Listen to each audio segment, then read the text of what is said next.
am afraid to this day, I am from you. Open your Bible in the book of Isaiah 9 verse 6. For into us the child is born, and this name shall be called Wonderful, Counselor, Mighty God, Everlasting Father, Prince of Peace. The title of my preaching is Who is Jesus? Si Jesus, anak sa Diyos. Ang iba may naghahanggan na tanang taong lamang. Ang iba naghahanggan na tanang kamay ng Diyos. Pero ang binasa natin, hanggang diyan, He shall be called Wonderful. Makatilingala, makatilingala, makatilingala, Counselor, Manubay God, Mighty God,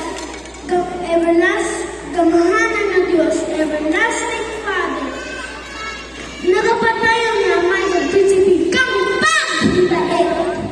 Hanggang pa sa Colossians 2 verse 9, for in Him to will all the fullness of God. Sa iya nagapuyo ang kapupusan kapag ka-Diyos.